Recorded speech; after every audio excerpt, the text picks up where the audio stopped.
And Elon Musk really friends again? That was the question being asked after Charlie Kirk's memorial, in which we could see Donald Trump and Elon Musk having what seemed like a pleasant conversation. But to me, it's not the most important question. The most important question is why would they want to be friends again after such a public breakup? Well, for Elon, it's obvious. It's the business interest. He wants to continue his corruption, and we just saw his Grok AI win a big contract with the government. So what's in it for Trump?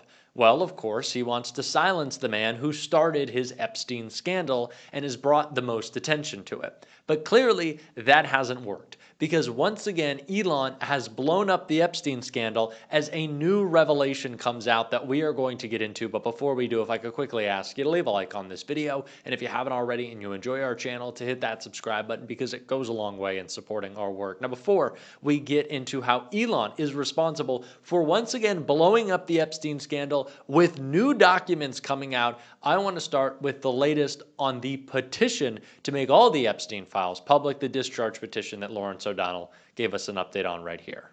As one of the lowest ranking members of Donald Trump's criminal defense team, Donald Trump's attempt to illegitimately use federal power, including federal prosecutorial power, literally knows no bounds in either direction. There's no rule too small for Donald Trump to break and no rule too big for Donald Trump to break. And as you just heard today, Donald Trump had a statue of him and his pal Jeffrey Epstein removed from the National Mall, where the statue had a permit to appear this week until Sunday at 8 p.m. The National Park Service removed the statue this morning, as they said, due to it not being in compliance with the permit. But the National Park Service refuses to say how the statue was not in compliance. It's a 12-foot tall statue, as you just saw, bronze painted statue of Donald Trump and the man who said he was Donald Trump's closest friend for 10 years, the sex trafficker and raper of children, Jeffrey Epstein, who Donald Trump said was a terrific guy. The two men are holding hands in the statue and smiling at each other. That statue made Donald Trump the first president in history to have a statue of himself placed in Washington during his presidency. The National Park Service possibly violating its own permit rules to take down the statue is the least, as we said, of Donald Trump's abuses of presidential power. Last night, in a special election, voters in Arizona gave our first guest tonight one more member of the Democratic team in the House of Representatives. House Democratic leader Hakeem Jeffries will be joined on the House floor by Democrat Adelita Grijalva, who won a special election for the House seat held by her father, Congressman Raul Grijalva, until his death in March of this year. That means one more signature for the discharge petition that can force a vote in the House of Representatives to release the Epstein files.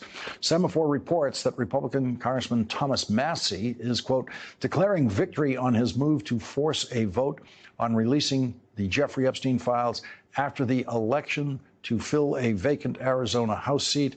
And he says House Speaker Mike Johnson and some of the powers that be in D.C. are in full panic right now about it.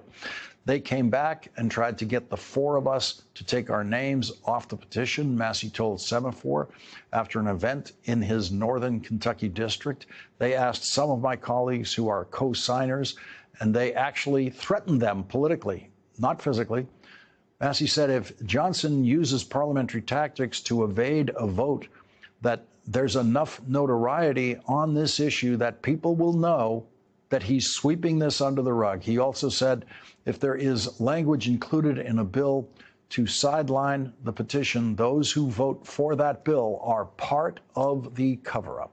Donald Trump is terrified. The clock continues to tick. He cannot distract. He indicted James Comey, not only because he wants to expand his authoritarian project, but because Donald Trump knows that he needs to be able to intimidate and keep people from talking. He wants to root out anyone who is not a loyalist. We have seen Republicans respond to this indictment by saying that anyone who questioned it at the FBI, at the DOJ, anywhere in Trump's government should lose their job. These are all loyalty tests, and we see the same with Epstein, a loyalty test that Elon Musk failed, and the reasons why might be becoming a little clearer because the House Oversight Dems have newly released documents from Epstein's estate that link Elon to some pretty sketchy shit. New documents from Epstein's estate detailing his daily schedule. They show meetings with Steve Bannon, Peter Thiel, and a potential visit to Epstein's Island from Elon Musk. Prince Andrew is listed as a passenger on Epstein's jet. DOJ must release the files now. As you can see right here on Saturday, December 2014, it says, reminder, Elon Musk to Island, December 6. Is this still happening? Now, Elon has, of course, denied any real relationship with Jeffrey Epstein, and there's nothing that we can see so far to suggest that he actually did go to Epstein's Island. But boy, is that pretty fucking damning. And it just goes to show what Donald Trump is after right now in covering up the Epstein files. It's not just about him. We have to keep that in mind. Donald Trump isn't just worried about what these documents might reveal about him. But the more co-conspirators, the more associates that we can connect Trump back to in his relationship with Epstein, the more people we have who can talk. The reason that the House Oversight Dems have these documents is because they are going straight to the Epstein estate. There is no obstacle that Donald Trump can put in place of that effort. It is how they got Jeffrey Epstein's birthday book with Donald Trump's letter to Epstein. That is how they continue to extract more information. It is why Donald Trump is so worried about more light coming out, being shined on these Epstein associates, and maybe clearly why he wants to get all buddy-buddy with Elon again. Now, I don't know if Elon was close with Epstein, wasn't close with Epstein, is hiding that relationship, but he clearly knew enough, and it just seems like it could be even more damaging to Donald Trump. There's so much to unpack here. There are so many different lanes we could take this down, but all we know, 100% for certain, is that Donald Trump doesn't want us talking about this. He wants to distract us with anything else, but we can't just think, or we can't just react as if every story is an effort by Trump to completely shift focus away from the Epstein files. Sure, there are moments when that is the case. Talking about Barack Obama or the names of football teams. What he's doing with Comey, sure, is a part of the broader authoritarian effort that helps him undermine anyone who wants to bring light to the Epstein files and bring justice to the victims. But I do think it's important to recognize that these things are important on their own. And Senator Tim Kaine broke that all down right here. Well, Donald Trump has just installed a political hack to do his bidding.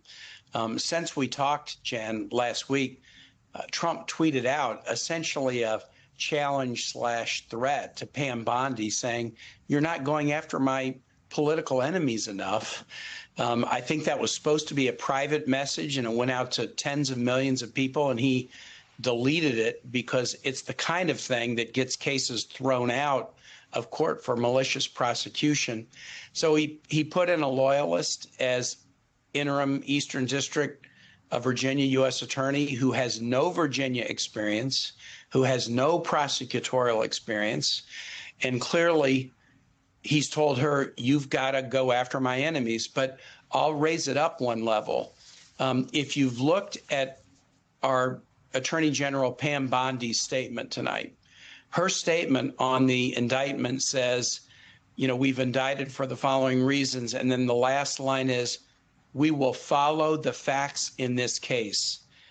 Did Pam Bondi go to law school? You follow the facts before you indict someone for a crime. You do not indict them and say, well, now we got to go look for some facts. Her statement shows this thing is a complete political hatchet job.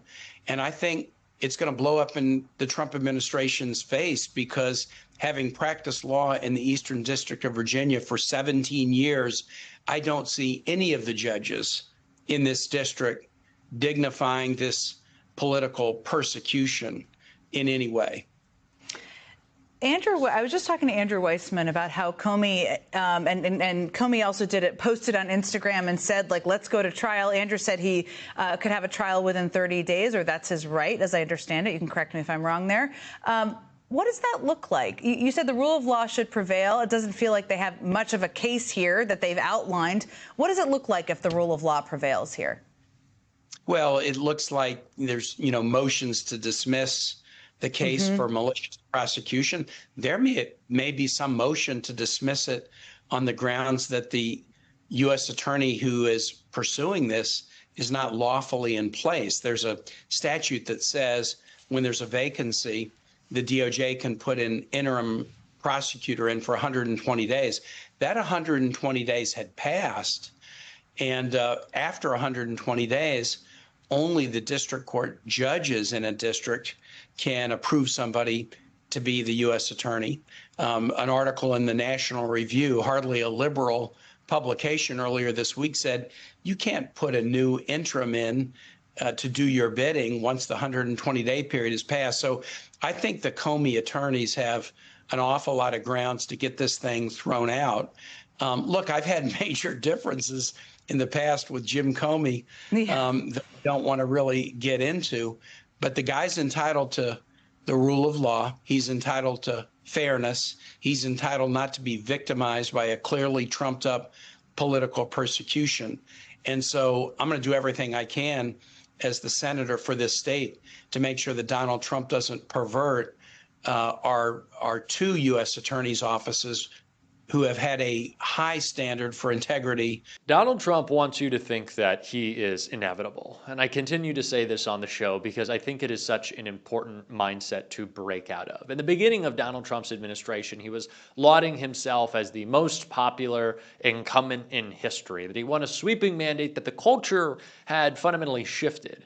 And a lot of people went along with that idea, wrongfully so. It was a poor political calculation at best, to describe it that way. And at worst, it was fucking stupid. Why were you going along with Donald Trump's plan? What made you think you could trust this guy, that it would be different? Oh, it's Trump 2.0. Doesn't mean it's better. It means it's worse. They drew up their plans. They called it Project 2025. Did you not pay attention? Well, you did. Some Democrats in Congress didn't. And that's why it's taken us so long to get to the place where we are, where we have seen wins in fighting back. But we have. We have seen those wins. And that's why we have to continue to fight and not just cede ground, pre-capitulate, stand up, use our voices. If we can put Jimmy Kimmel back on the air, we can get the Epstein files public. One step at a time. Let's keep on fighting. We're doing it on this show. If you want to support that, as always, you can hit that subscribe button, leave a like on this video. If you stuck around to the end, drop a blue heart in the comments. And if you want to become a supporter of the show in another way, you can subscribe to my Substack linked right here or down below, becoming a free or paid subscriber. One of the best ways to support the show. Keep on fighting. Don't let them silence you. And until next time, I'll see you soon.